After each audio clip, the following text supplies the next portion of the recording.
Bonjour à toutes et à tous, merci d'être venus aussi nombreux à notre premier webinaire consacré à la prise de parole en visio et au leadership. Vous avez été également très nombreux à nous poser des questions et donc je me propose, ainsi que Sébastien, d'y répondre.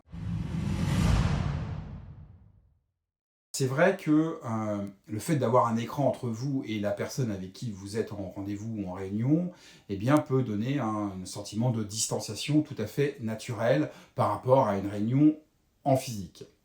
Et en même temps, moi j'ai envie de vous dire qu'une bonne prise de parole, de toute façon, a un enjeu principal de créer une relation de confiance. Pourquoi je vous dis ça? Parce que prendre la parole, c'est prendre le pouvoir. C'est un acte de leadership. Et en même temps, c'est un pouvoir qui ne vous appartient pas. Le vrai pouvoir, c'est vous qui l'avez. C'est le public qui l'a. Vous avez le pouvoir de m'écouter ou pas. Vous avez le pouvoir de faire semblant de m'écouter ou pas. Vous avez le pouvoir d'adhérer ou pas à ma vision des choses. Donc c'est vous qui avez le pouvoir. Et donc, le meilleur moyen, finalement, que l'on vous écoute, que ce soit en visio ou en vrai, eh bien, c'est de prendre soin du public. Plus je vais prendre soin de vous, plus vous allez prendre soin de moi. Et comment est-ce qu'on prend soin du public? Eh bien, tout simplement en s'assurant que votre prise de parole répond à une question qu'il se pose.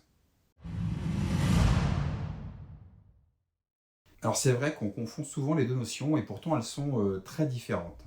Le charisme, ça vient du grec charisma, un don accordé par les dieux.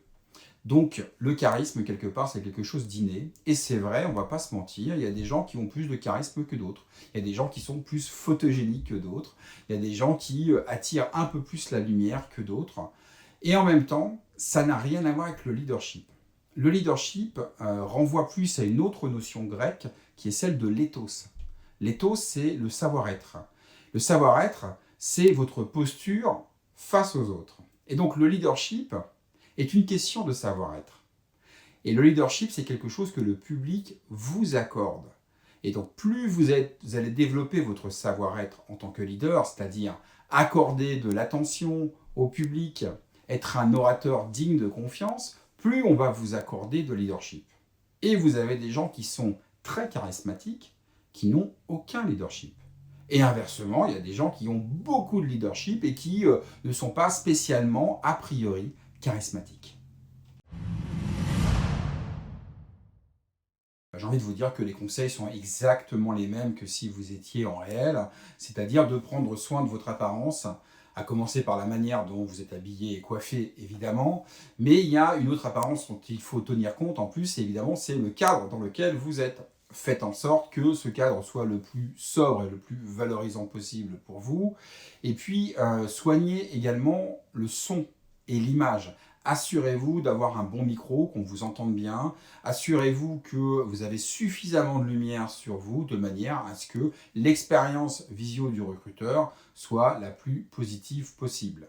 Le deuxième conseil concerne plus la posture que vous devez avoir. Et ça, c'est valable aussi lors d'un entretien d'embauche en réel. Il faut éviter absolument la posture que nous appelons le syndrome du bon élève.